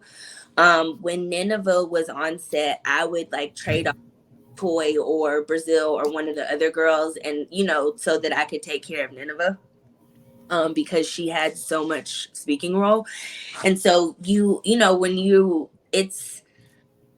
we try to do it where whoever your main talent is, you don't have to focus on anybody else for their touches. So when we run in to go do last looks and stuff, it's just me last looking Nineveh, and then somebody else will last look whoever. Like if I did somebody else's makeup, one of our other additionals can last look, you know, one of the core dancers or something like that. So what's your favorite nail or makeup look or actually probably one of each that you've done on the show? Because you've done a lot of both on the show. Okay. So favorite makeup look that I've done on the show is going to be, it's a hard one. It's 2 looks that I'm in between. It is Big Bone's finale look. When she beat up Diamond. No. You know what? Stop. Not her dressed in black. No. Was DJing when Murder. Oh yeah. And we're performing. Yeah, so that was one of my favorite looks. And it was one of my favorite looks because I didn't realize when we first did that look how we were just so busy and swamped that I wasn't reading through the entire script. Also because I love the show so much, I want still an element of surprise. So I'm not involved in every single scene that's shot. So I didn't know the whole storyline completely. I was trying to keep myself in the dark a little bit so I could be just as excited as y'all when I watched. But I didn't realize that 209 and 210 were going to be a continuation and that we were going to have to redo that look as many times as we did. And I had done a rhinestone eyeliner on Big Bone. Rhinestone eyeliner. So you had to take all that glue and stuff off immediately? About taking it off. It was about having to put that look on her 7 or 8 times. Oh my God. No, ma'am. That look, I just was like, oh yeah. I looked at her costume. I was like, oh yeah, she's gonna be DJing the biggest night at the Pink. She's got a really exciting look, and I was like, oh, what the hell were you thinking about? It ended up working out fine, but yeah, it was hilarious. And then my other favorite look is when Nineveh has on that lime green braided wig, and she yeah, cut crease. That was gorgeous. That's definitely one of my other favorite looks. That's gorgeous. Me and Tony had such a fun time doing glam on PValley. She trusted me to do whatever I wanted to do. She literally would be like, well, Danie, I don't care. I'm just going to sit here and you can do whatever you want, which for me is really exciting because the first time that Tony sat in my chair, she told me that she doesn't usually feel really comfortable letting other people do her makeup. She usually only does it herself because she likes to look a certain way. And doesn't want to be in a position where she's like not feeling the best about how she looks. Yep. Yeah. And so I felt really happy that she was like willing to trust Of me. course. And like we built a really beautiful bond. We made some really, really beautiful art, and I'm super excited for us to create some fun looks next season. She did say, when we tweeted about the interview, she said that she loves you and that y'all laughed and had a great time in the trailer. Oh. So the feeling is totally mutual. We do have, ma'am, a couple of games that we want to play with you. Oh. Well, I see. Okay, so we're just gonna. I think our other co-host trying to figure it out. Yeah, we'll figure it out. But so the first one, we have a lightning round. Okay. Okay. Do you know what a lightning round is? No, not really. How to? Okay, let's explain. So lightning round is it's 2 rounds and we're gonna give you 4 different categories and it's a this or that. So we're gonna say, okay, basically like a would you rather or would you prefer or something this or that. And like the first thing that comes to your head, we've had a few people explain, but as little explanations as possible. But the first thing that comes to your head when we give you these categories. Yep. So the first category is the women of PValley. Okay. Which would you rather, Mercedes or Farrah? Mercedes. Okay. And then Haley or Miss Mississippi? Mississippi. Okay. Whisper or roulette? Roulette. Okay. Brazil or toy? Brazil. That was quick. Okay. Brazil. We have no trouble with those. Okay, I'm like Brazil. So we have Uncle Clifford looks as the second one, and I'm going to put it on screen, and you're going to tell us if you like the left better or the right better. Okay. So I'm going to start with this first one. Left. Yes. Left was everything. Everything. So beautiful. Such a good look. Left. Yes. Really? Yes. That is, I love that right look. I know the right look was everything. But y'all, when she did that Birkin though, I really enjoyed that teal bob. It was like Uncle Clifford had been doing long hair for so much of the season that when she popped out in that teal bob, I was like, oh yes, it was so cute. And then the little tracksuit she had on, it was fun. Really fun. My good sis in the tracksuit is always top tier. Always. I don't care what, always top tier. My good sis. Okay, next look. Oh, the umbrella, the right for sure. For sure. Yeah. And I always crack up because is it 2? I forget which episode it is that Murda picks up that little thing that she has around her and was like, I ain't even gonna ask what this is. So I always think about her walking across the field talking about Pussy Valley, baby. Every time that scene comes on, that is one of my all-time favorite looks on my good sis. All right, last one. Oh, I will have to say the one on the right because we put so much work into them rhinestones on her ass. Yes, I saw a video of that. I did too. Yeah. I saw a video of that. You have to tell us about that, Danie. Oh my God. Yes, Nico got cheeks. Nico got cheeks. It's one of those when you thought that you have done all you could do because Lori says, can I have some more?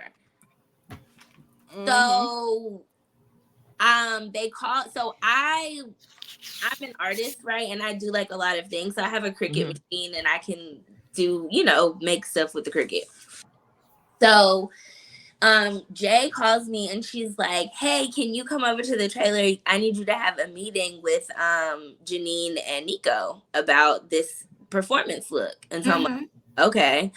And she's like, we need you to make some decals on the Cricut. And I'm like, oh, okay.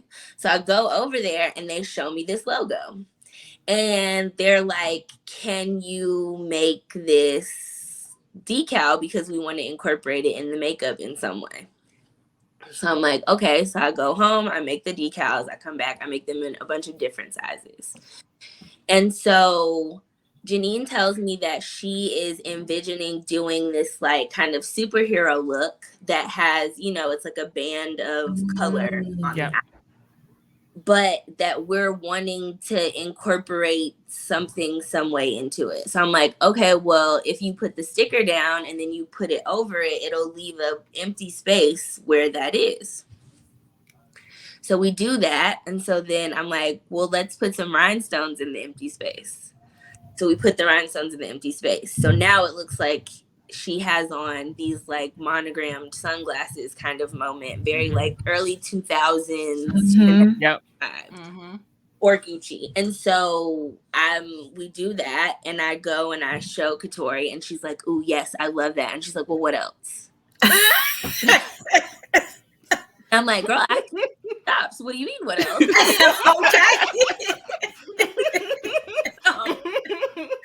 I go back and I'm like, okay, but then I have some bigger decals. And so Nico's sitting in the chair, and so I say, "Can I see the costume again?" And so he scrolls through the pictures, and then there's the picture of the back of him with his ass out. And I said, "Well, why don't we put them on your butt in rhinestones?" And so he was like, "Okay." And then we tell Katori that that's what we're going to do. And she's like, "Hell yeah, that's it." I'm like, okay, there we go. There we go. Okay, so the first day, we're doing everything we do. And so Janine does his full makeup. And then I come in, and now that it's Uncle Clifford sitting in front of me, now I'm adding the rhinestones. And so then after I add the rhinestones on the face, then we get to the point where it's time to add the rhinestones on the cheeks. So me and Janine are double teaming, and we're doing it both at the same time. We get it done. But what we're not thinking about or considering, as we usually are like caught up in the moment of happening, that we're going to have to do this a few more times. Going to be a dance double at some point. That's also going to have to get this done. Yep. And so then Janine's going to be on her own laying rhinestones while I'm doing the double. So I do the double as fast as I can and get to the point where then I can go and help Janine so that we can like double team and get it done. And it was, oh my gosh, stressful and crazy, but one of the best payoffs of any of we've done for sure. That was a magical scene. So beautiful. It looks so good. Nico is just so gracious and wonderful and kind. Like, he just does such a really good job of like checking up on us on set to make sure you're doing okay. I love that. How are you holding up? Like, he knows that we've been there since 3:00 in the morning, and like we're tired, and you know what I mean. I love that. And so he really helped us through the season, just like being, because we're all tired, we're all overworked, we're all exhausted, but instead of him being exhausted too and grumpy with us, he just like wrapped his arms around everybody on set and just kind of we're like, yeah, we're all doing this together. And that's the only way that we made it through. Like, our whole cast really was like that, like just really gracious and loving on the crew, knowing how hard we were working, us knowing how hard they were working, and just we were in the trenches together for sure. I love that. So when Katori says family, oh no, legit family. Yeah. I've never been in like a sorority or online or anything, but I definitely can like understand how going through those crazy things like makes people closer and feel like family, because we spend more time together on PValley with, our coworkers and castmates than we did with our regular family. And, you're spending 16, 18 hours a day with people. You get really close with them, and they get to the way they can tell when you're feeling bad and when we're all bad. You know what I mean? Yeah. We're leaning together. And so I agree with that. That was really good. And, it also does feel really good for the creator of your show, who's also your showrunner, to be as pregnant as she was. And oh my God. I know. Trenches with us. Like, on a day when you're tired and don't feel like you can keep your eyes open, and then you see her like hop on set, full belly, smile on her face, like, and you like, damn, okay, well, all excuses go out the window. Yeah. Keep making this show because she's like, what? Yeah, that. Yeah.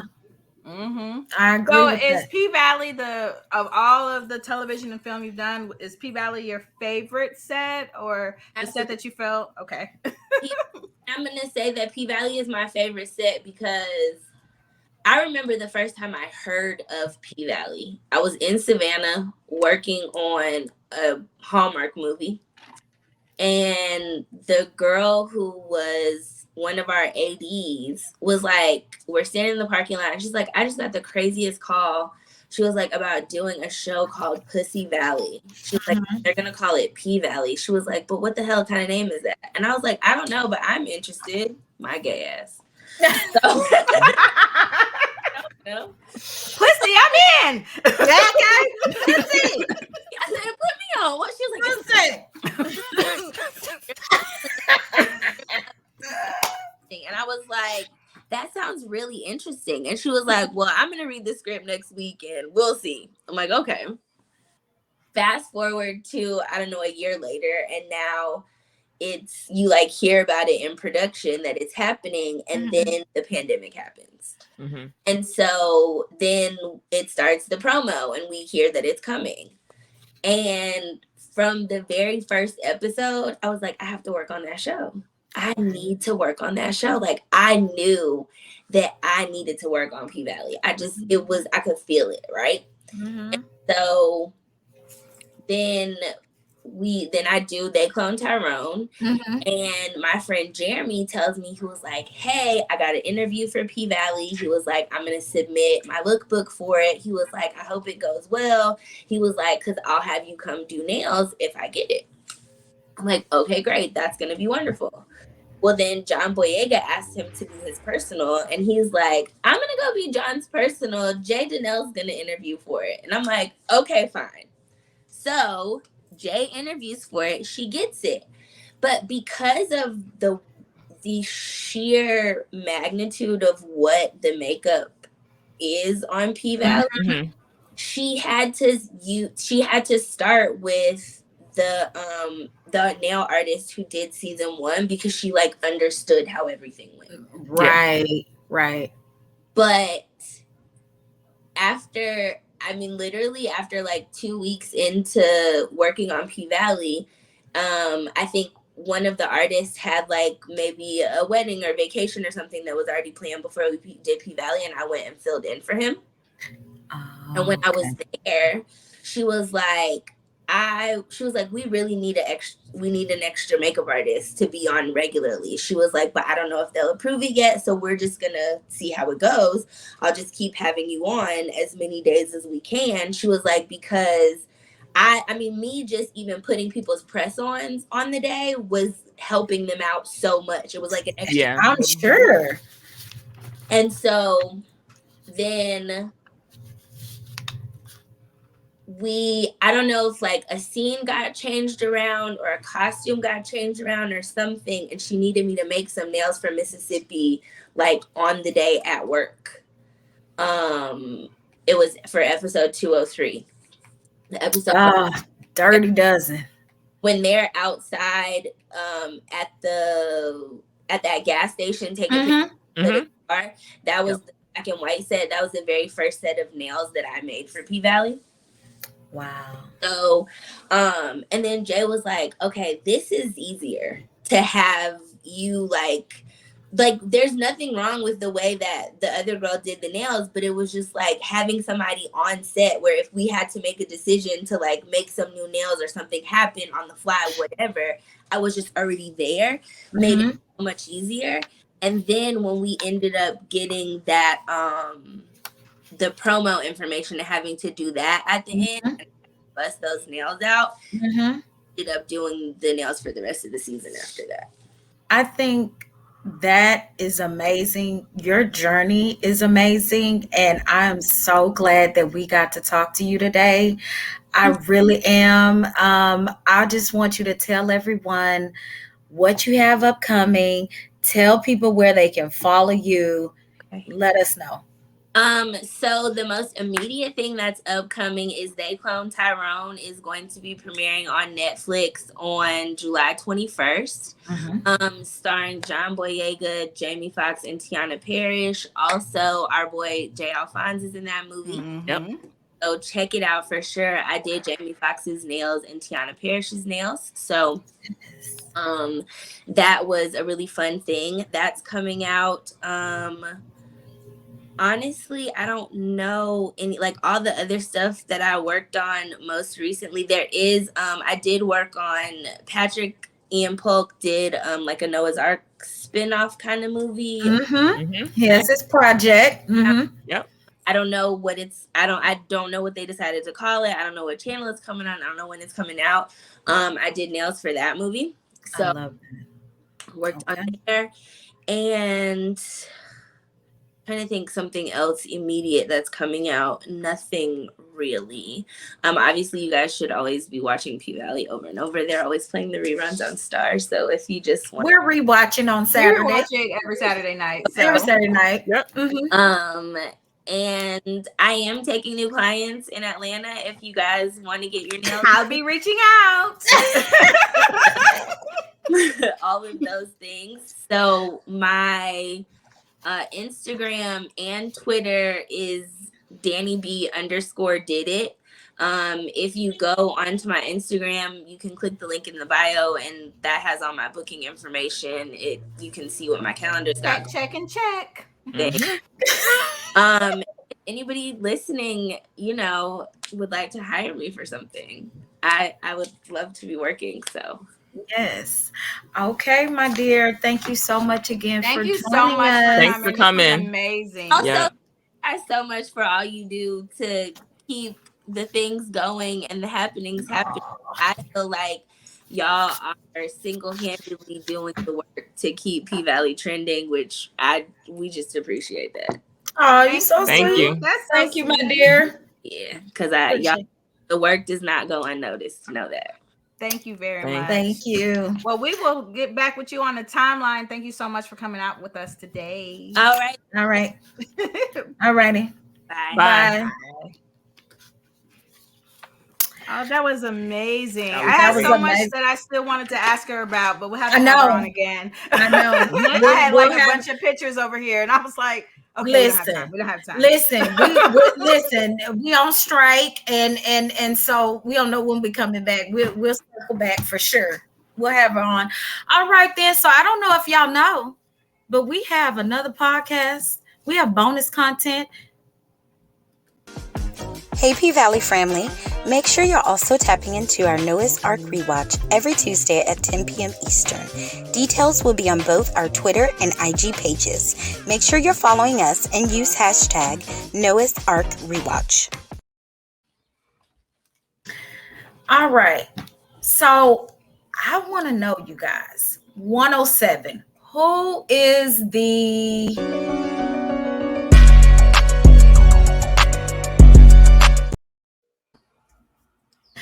Okay, so we've had the jukebox. We've had murder. We might have to do. I was gonna say we might have to do Murder's Hands this episode, but you know what? Wait a minute now, girl. We might have to do Murder's Hands this one, cause baby, things with them hands. And Murder's doing the Titanic hand on the window. You know what? Listen. What Uncle? What's his name? Uncle? What's Murder Uncle name? Making that pecan whiskey. Uncle Prentice making that pecan whiskey. Yes.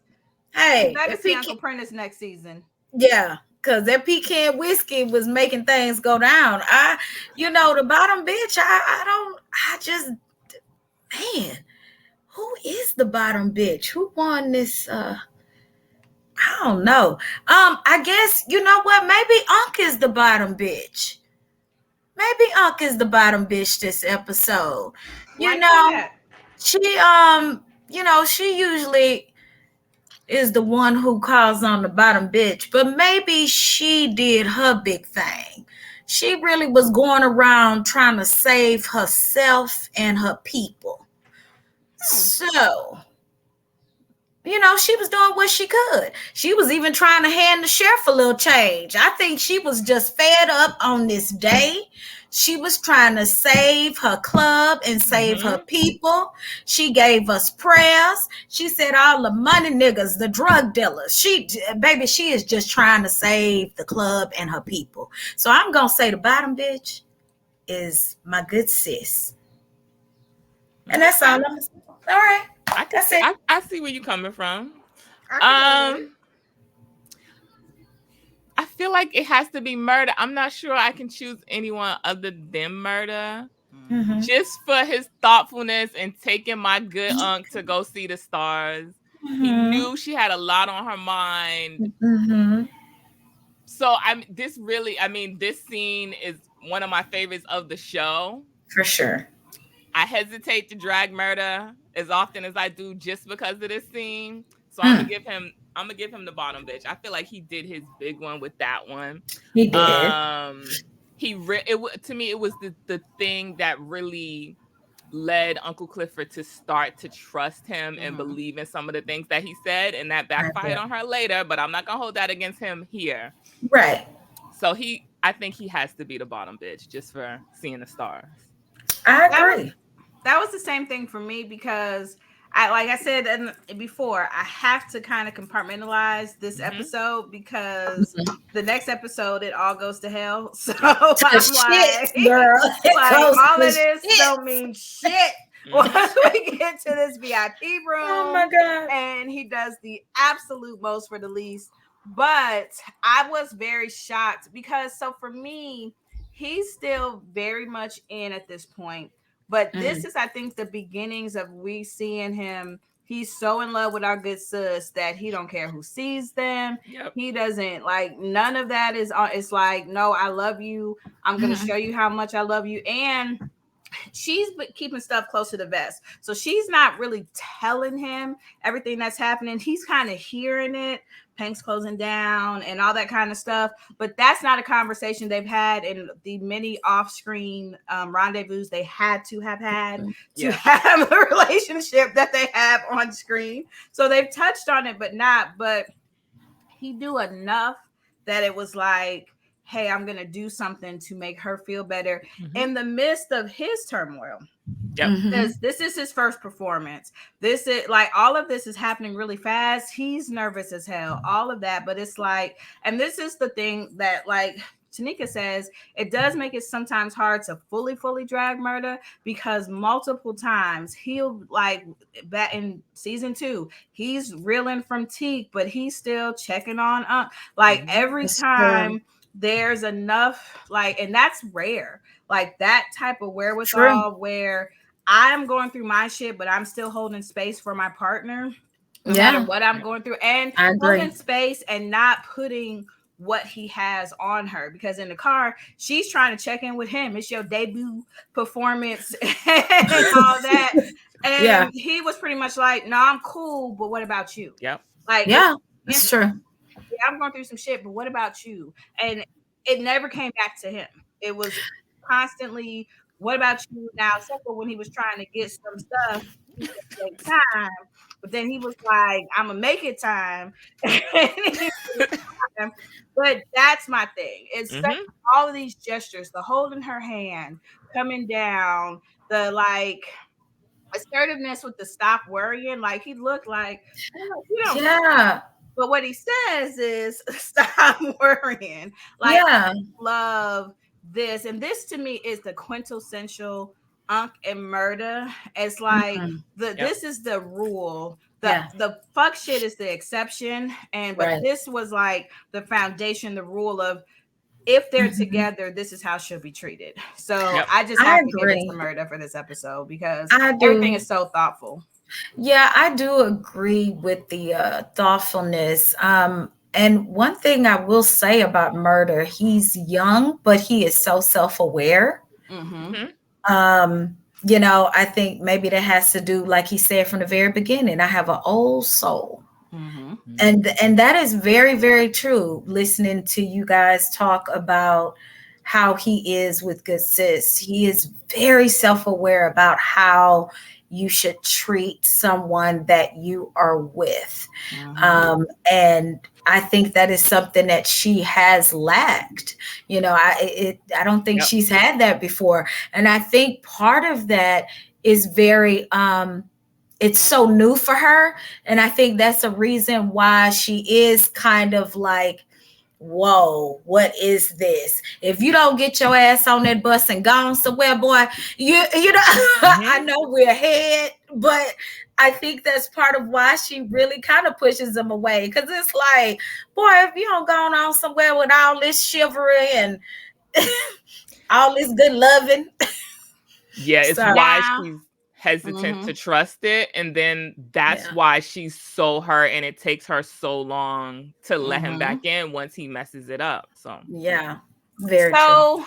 So to finish this out, if somebody hurt you the way Murda hurt Unc in 108, would you have been able to accept him or her back at all? Like, would that have Yeah. even been a consideration? Man, that's tough though, because I feel like rejection when it comes to loving somebody out loud like that is, I mean, especially when you're in front of people. And I mean, it wasn't even that big. You know what I'm saying? Like, she literally just was like, what can I get y'all to fucking Mhm. drink? You know what I'm saying? yeah. Like, she wasn't asking for no hug, no kiss, no nothing. She didn't whip I it mean, out.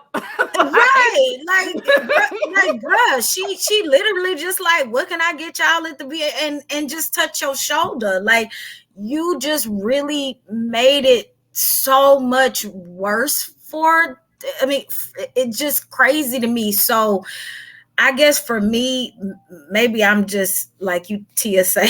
Maybe I just have a cold in heart, but I just feel like it was just so extreme that I probably just it would be so hard for me to accept a person that just in front of people, like, I need a love out loud type of person, love me out loud, Mhm. especially when I love out loud. I need that. So that's a lot. I mean, I can't do the behind closed doors. I need a love out loud person for real.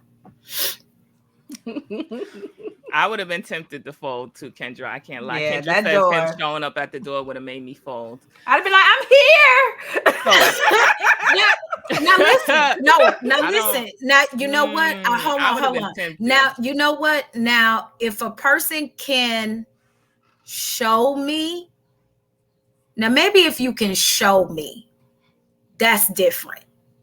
But words for me is just words. here. Actions is totally different. So I don't know. Maybe I would have folded because that's an action. So So maybe. my issue would have been I'm a follow my first mind kind of person.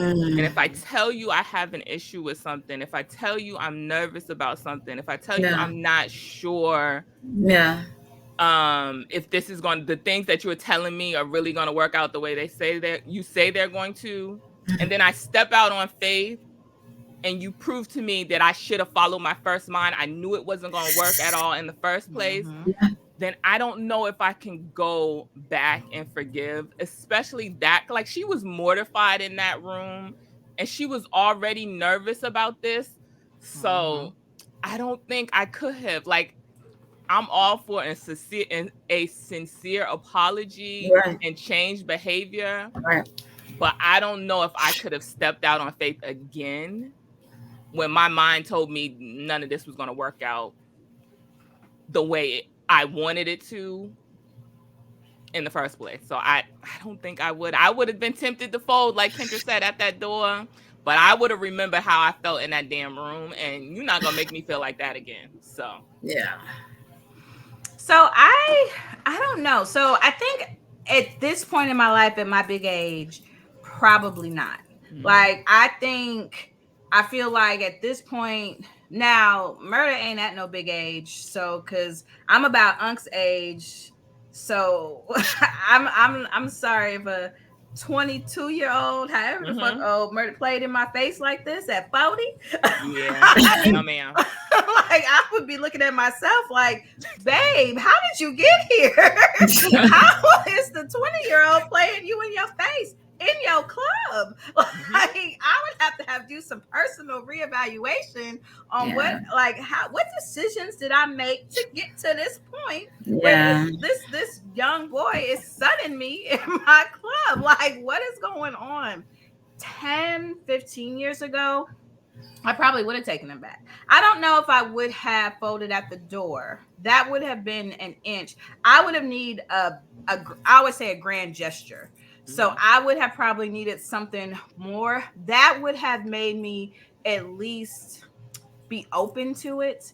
And then let's see, because it's real easy. You're gonna come up to the door after all the terrible text, and that's great. Okay, so you said a lot of words between the text and the door. Now show me. And I don't think there would have been anything short of him coming out that would have made me, like, I think that's probably the only grand gesture that I would have accepted, because anything else, we still have this problem. Yeah. Like, we still have, so we got past that, we together. So if I say hi to you in the street, are you going to be cussing me out? Like, if I let you in at the door, are you about to sun me again?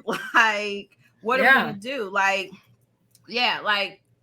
so I think at this big age, no, I probably wouldn't have. And again, this is where I have to be getting in fantasy land with PValley, because I wouldn't have done it. And if it was my friend, it was either one of y'all, I've been like, girl, if you don't get that nigga the fuck out of here, like, because he did all these reindeer games last time and you almost was a full alcoholic. So no, like, this is, to me, like, you happy, but to me, this is all ringing exactly the same as all the shit he did before. The only difference is now you know better, but you're not doing better. Like, that would be my thing. But I love them and I'm glad that they're together. Same. But in real life, I don't think I could have done it. So anywho, I'm gonna close us out. I'm Tia down in the valley, pretty much everywhere. It's a little different on Twitter. It's Tia in the Valley, but if you put Tia down in the valley, you'll still be able to find me. Twitter is the first place where everything goes, so make sure that you're following us on Twitter and you have those notifications on, so one, you never miss anything new and you never miss one of these lives. Jiggy, what you got? I am at your girl Jiggy on all the things. You can follow me everywhere. If you don't already, you can also follow Pink Sunday Radio on Instagram if you don't follow us there. When we put the bonus episodes out, you can find those on pinksundayradio.com. That takes you to Apple Podcasts. And while you're on Apple Podcasts, if you could leave us a 5-star written review if you haven't already, we would appreciate it. If you're watching us right now on YouTube, we would appreciate if you could subscribe, like, comment, turn your notifications on so you never miss any of these episodes. Kogi, what do you got to tell them? Just want to thank everybody for being in the chat today, leaving your comments. Really do appreciate that. You can find me Kogi_mama at Instagram, Twitter. We also have a website, pinksunday.com. So we are updating over there. So make sure you go over there. You can also like the article as well. You can subscribe there so that as soon as a post goes up, you will get that post first. So thank you again for joining us. Pink Sunday Radio.